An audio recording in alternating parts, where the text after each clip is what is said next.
In our previous lecture, we looked at the thought of Friedrich Nietzsche and made the point there that he saw, and I think correctly saw, that if one gets rid of any sense of the sacred or the transcendent, if one gets rid of God, then everything changes.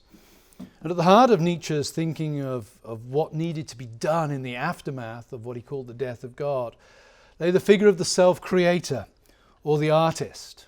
And it's that I want to focus on in this lecture, particularly relative to Oscar Wilde, the 19th century Irish poet and wit. Wilde in some ways anticipates a number of interesting things about our current era. If you think about society today, if you think about our culture, we might say that a couple of things stand out to us. One, real life is often seen as somehow public performance. Think of social media and how much performing goes on social media. We present images of ourselves as we like to think of ourselves, so that other people can see us as we create ourselves. And think also of the flamboyant public display of sexuality. The modesty of previous generations, the sexual reserve in the public sphere of previous generations is all but gone today. So, real life as public performance and flamboyant public display of sexuality, two of the things that mark our world, often in rather crass ways, of course. Think of the crudity of much reality television. Think of the advent and role of camp in pop culture. Think also of the implications this has had, for example, the way we think morally. Think of how what we might call aesthetics, notions of beauty, have come to dominate ethics, the way we think about what is right and wrong. Think of the red carpet at the Oscars, for example.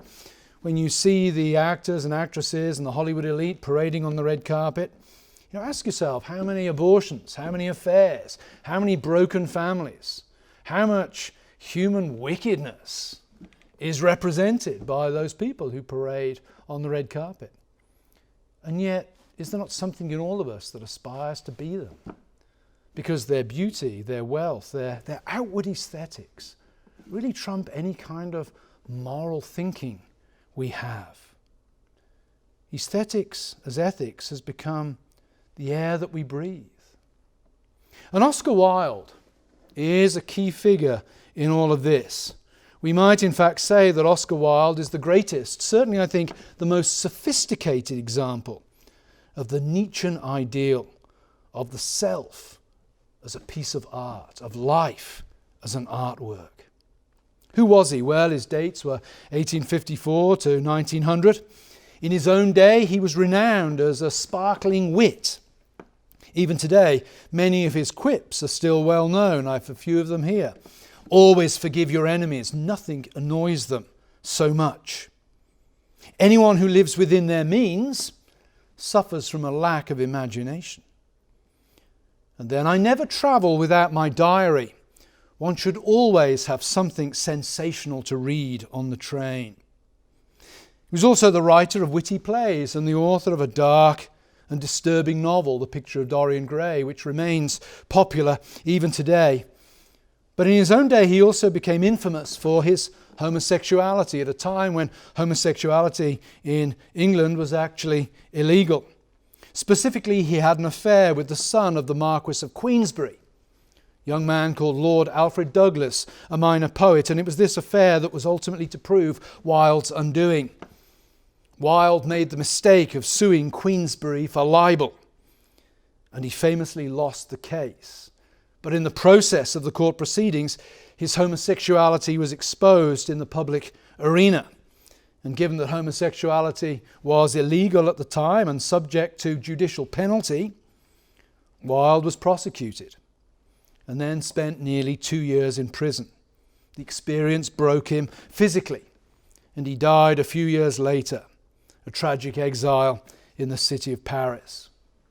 Today, his plays are occasionally performed. His witty one-liners, as I've said, are still quoted on occasion. And his novel, The Picture of Dorian Gray, remains a popular staple. But he looms larger, perhaps, as somebody who captures the zeitgeist of our modern world, the spirit of the age. To quote the cultural historian Mordred Ecksteins on the culture of the 20th century, the sexual rebel, particularly the homosexual, became a central figure in the imagery of revolt, especially after the ignominious treatment Oscar Wilde received at the hands of the establishment. Wilde's experience as one persecuted and punished for his sexuality has made him something of an icon and indeed a precursor of much that is now considered of value in our own culture. Today I want to make just 3 basic points about Wilde that connect to the overall narrative of this lecture series. I want to reflect upon his notion of the individual as being an artist. I want to reflect upon his notion of the amorality of art.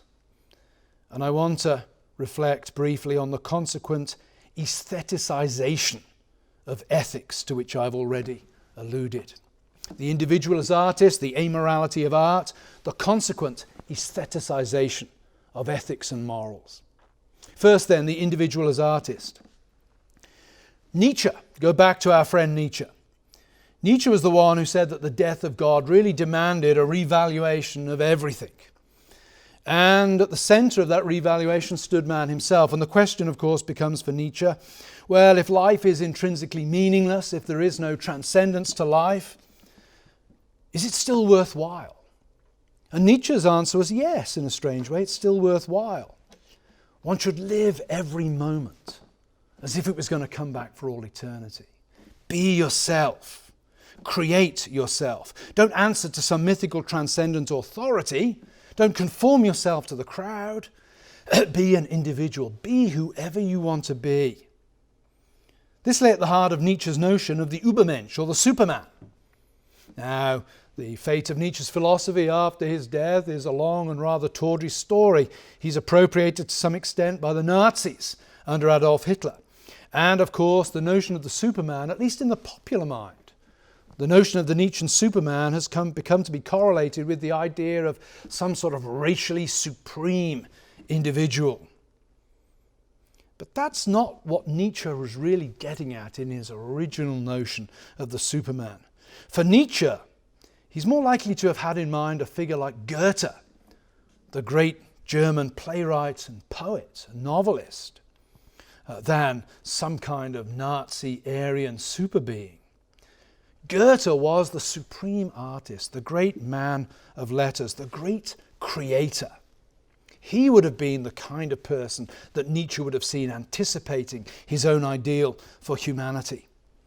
And Wilde's whole life, Oscar Wilde's whole life, was devoted to precisely that kind of artistic self-creation that Nietzsche seems to have seen as lying at the heart of the Superman.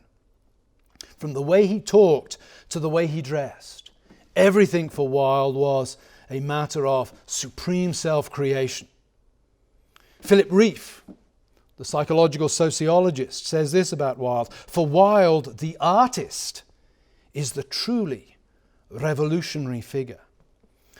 Only the artist, Wilde seems to have thought, can lead humanity into the next culture, the one that must arise after the Nietzschean death of God. Wilde puts it this way in his famous essay, his famous confessional essay, De Profundis, Out of the Depths. Most people are other people. Their thoughts are someone else's opinions. Their lives are mimicry. Their passions a quotation. What is Wilde saying there? Most people live other people's lives. We're not ourselves. We don't take responsibility for ourselves. We simply go along to get along with how everybody else behaves, dresses, looks, speaks. What Wilde is calling for here is a Nietzschean call for self-creation. In some ways he's anticipating the thinking of later existentialists. Sartre, of course, famously says that our existence precedes our essence. What our bare existence, we might say, is simply the foundation for our essence, what we care or choose to make of ourselves. That's kind of what Wilde is alluding to here. Most people are other people. They simply conform. For Wilde, no, the great figure, the great artist is one who does not conform.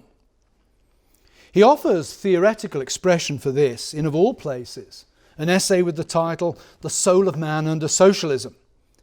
That's kind of odd because for most of us, socialism speaks of conformity. It speaks of masses rather than individuals. We tend to contrast the socialist with the rugged individual. But Wilde's politics, while somewhat fanciful and romantic, a kind of anarchism couched in the language of socialism, are actually for him a foundation for this great artistic individual to flourish. He says this in a statement that to many of us sounds incoherent or at least very counterintuitive. Socialism, he says, itself will be of value simply because it will lead to individualism. Socialism will be of value simply because it leads to individualism. And the vision that lies behind this is his ideal of the good life. He goes on to say this: the state is to make what is useful. The individual is to make what is beautiful. And then in a very provocative moment, he goes on to say this: the fact is that civilization requires slaves. The Greeks were quite right there. Unless there are slaves to do the ugly, horrible, uninteresting work, culture and contemplation become almost impossible. I'd say that's a terrible thing to say. Wilde there seems to be justifying slavery. Well, that's not quite what he's doing in that moment, actually. What he's doing is this. He's saying slavery is what made Greek culture possible. The modern world, if we're going to have a modern world where the individual is able to express who they really are inside, is able to give public and social expression to who they are, to who they want to be, then we need others to be doing the boring stuff. And of course, Wilde lives in the 19th century, during the white heat of the Industrial Revolution. He himself was vigorously opposed to human slavery. And what he does, however, is envisage a future where machines will do all of the drudge work, freeing human beings up to truly be themselves. Human slavery, he says, is wrong, insecure and demoralizing. On mechanical slavery, on the slavery of the machine, the future of the world depends. The good life, if you like, is the life spent creating beauty. And therefore the ideal person is the artist, the one who makes themselves into a beautiful work of art by their own actions in producing beauty for the sake of beauty. Wilde would say to you, be your own greatest work of art. So the artist for Wilde is the central figure of humanity. The artist, we might say, is the human being at his or her most human, because the artist is the one engaged in making themselves into something of beauty. And of course, as I've said, everything Wilde said or did or the way he dressed was all designed to try to achieve that kind of ideal in his own life. That leads me to my second point, the amorality of art. If Wilde is read today, it's probably because of his dark novel, The Picture of Dorian Gray. Plot is a relatively straightforward one. A beautiful young man is having his portrait painted and, in a moment of weakness, declares that he wishes that he could stay ever young and that the picture itself would grow old instead. And that is what happens. Throughout the story, Dorian Gray lives a life of great wickedness and debauchery. He commits murder. He does all sorts of unspeakable things. And he remains a beautiful young man. And the portrait that he eventually hides in his attic slowly decays, showing in its features the ugliness of the life that he has chosen to lead. In the foreword to that book, Oscar Wilde says this: there is no such thing as a moral or an immoral book. Books are well written or badly written. That is all. That's a direct hit against the view that literature, that art should be improving. I have on my bookshelves at home something called the Newgate Calendar. And it's a Victorian book that was put together, and it's to be read to children, and it contains stories of great bad guys of history, Dick Turpin and company. And they all end up swinging on the gibbet. They all end up facing the penalty of their crimes. And the purpose of the book is this: you read it to your children and it morally improves them. That's the idea.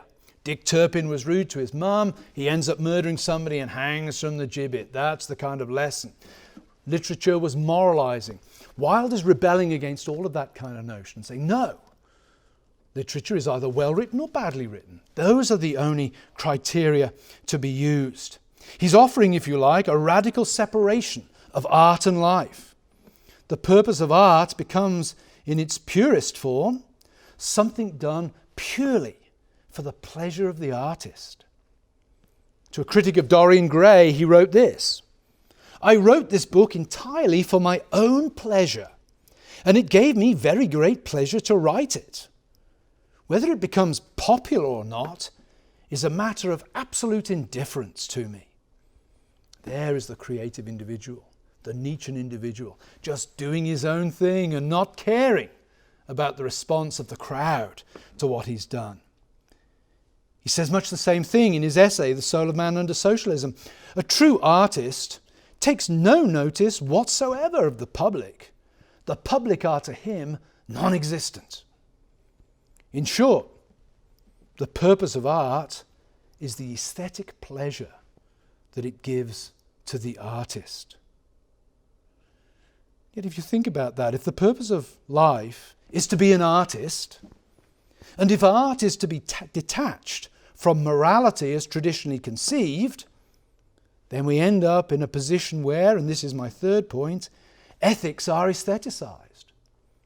What is aesthetically beautiful becomes identified with that which is morally good.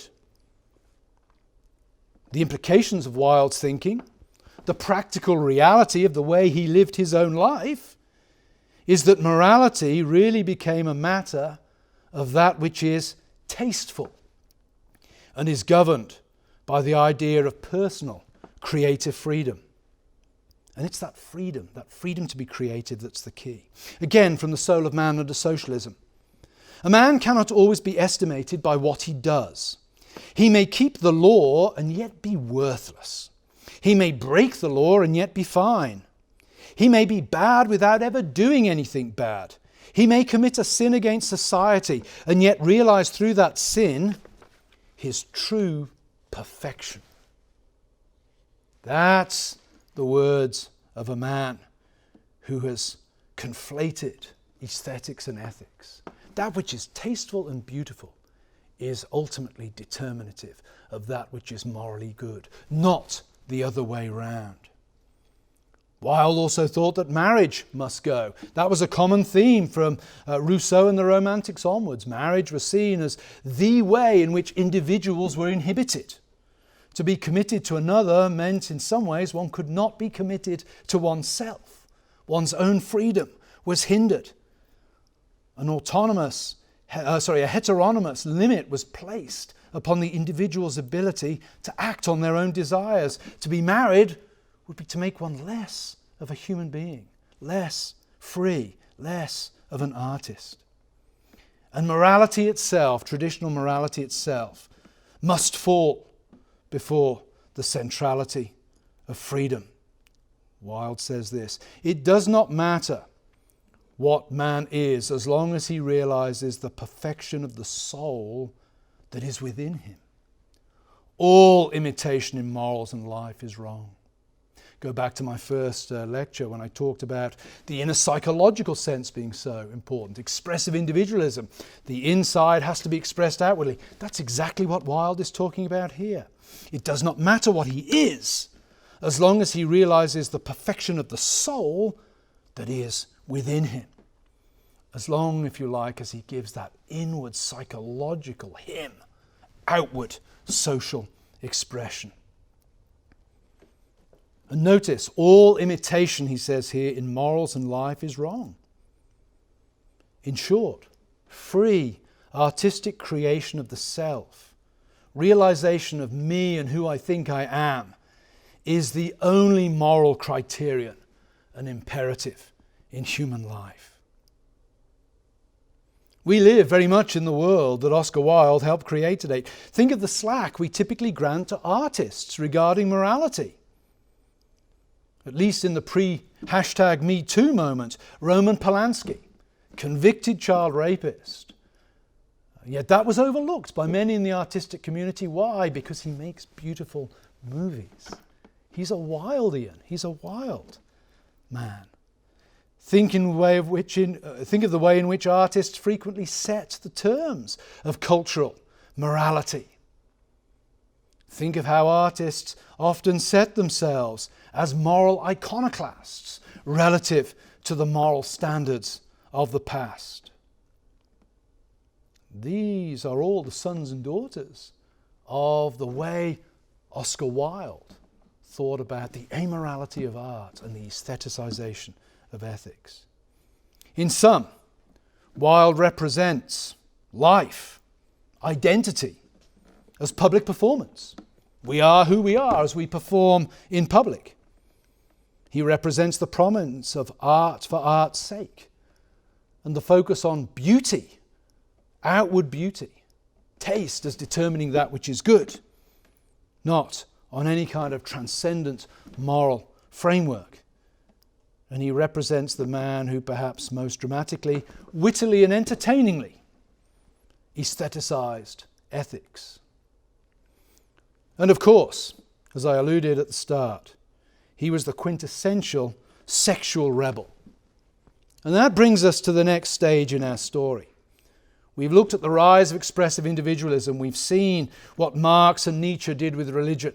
We've seen the emergence of the self-creating artist, the free individual, as central to the modern world. But another question has to be answered. How is it that this has become so tied up with sex and sexuality? Well, that's going to be the subject of our next lectures, dealing respectively with Sigmund Freud and then the appropriation of Freud by political theory in the mid-20th century.